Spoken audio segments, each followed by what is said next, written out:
Santi, Wanyambe. Selamat pagi saudara-saudari yang dikasihi Kristus. Mari kita mengawali hari baru dengan mendengarkan firman Tuhan yang diambil dari Injil Markus pasal 16 ayat 15 sampai dengan 20. Tuhan bersamamu. Inilah Injil suci menurut Markus.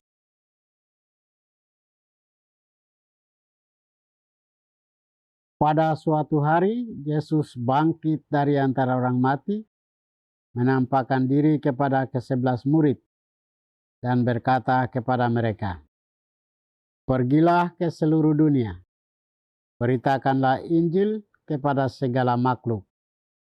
Siapa yang percaya dan dibaptis akan diselamatkan, tetapi siapa yang tidak percaya akan dihukum.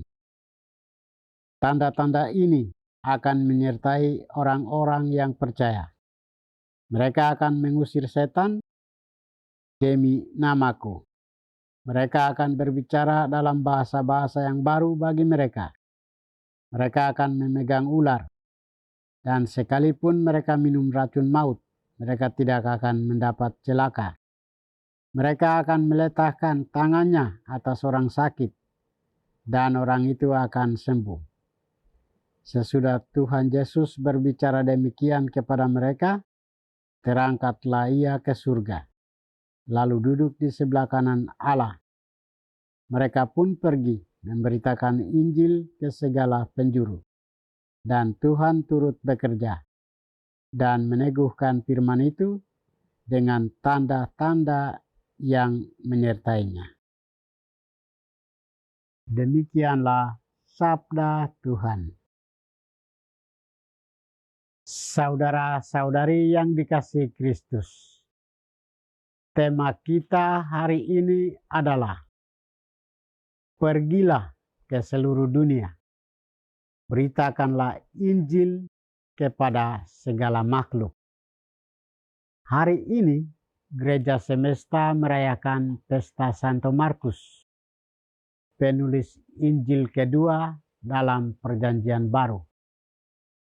Ia dikenal sebagai Yohanes Markus, putra Maria, wanita kaya di Yerusalem, dan sepupu Barnabas. Markus bukan rasul, tetapi pengikut setia Yesus yang tekun mencatat karya-karyanya. Ia dekat dengan Petrus dan Paulus, bahkan disebut sebagai penerjemah Petrus.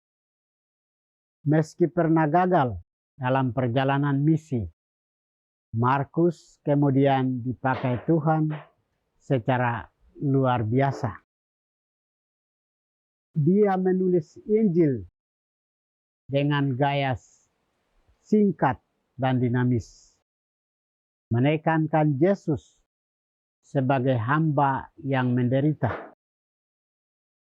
Menurut tradisi, ia mewartakan Injil di Mesir dan wafat sebagai martir di Alexandria. Injilnya yang hari ini kita dengar menjelaskan bahwa Yesus memberikan amanat agung kepada para murid, mewartakan Injil ke seluruh dunia. Yesus juga menjanjikan penyertaannya bagi para murid dalam setiap tugas perutusan mereka. Saudara-saudari terkasih, bagaimana dengan kita? Melalui sakramen baptis, kita menerima anugerah sekaligus tugas perutusan yang sama dengan para rasul. Kita semua yang dibaptis dipanggil, dijadikan, dan diutus sebagai imam, raja, dan nabi. Sebagai imam, kita semua dipanggil dan diutus untuk menguduskan diri, keluarga, sesama, dan hidup menurut nasihat-nasihat Injili serta ajaran-ajaran iman Kristiani di dalam dunia dewasa ini. Sebagai raja, kita dipanggil dan diutus untuk mampu memimpin diri, keluarga, dan sesama dalam mengarahkan jalan keselamatan yang dikehendaki Allah. Sebagaimana yang diteladankan oleh Yesus sendiri dan sebagai nabi, kita dipanggil dan diutus agar menjadi corong rahmat keselamatan bagi keluarga dan sesama.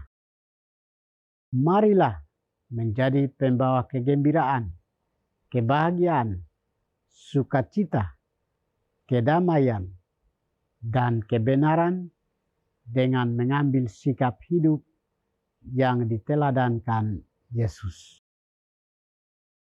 Tuhan memberkati kita. Marilah kita berdoa. Tuhan, pagi ini kami kembali naikkan puji dan syukur kepadamu. Terima kasih karena Engkau sudah menjaga kami saat kami tidur maupun bangun. Terima kasih untuk udara sejuk dan segar pagi ini. Kami mohon, bukalah mata hati kami, agar kami mampu memandang kemurahan dan karya-Mu. Rahmatilah kami dengan kuasa Roh-Mu, agar kami mampu untuk bertobat dan memuji serta memuliakan melalui pekerjaan dan pelayanan kami hari ini. Kristus terang dunia, berkatilah keluarga kami. Jadikanlah kami alat kasih-Mu dan pantaskanlah kami menjadi hamba-Mu yang setia. Demi Kristus, Tuhan dan pengantara kami. Tuhan bersamamu. Semoga kita sekalian, orang-orang yang kita kasih dan doakan, seluruh aktivitas kita hari ini dibimbing, dilindungi, dan diberkati oleh berkat Allah yang Maha Kuasa, Bapa dan Putra dan Roh Kudus.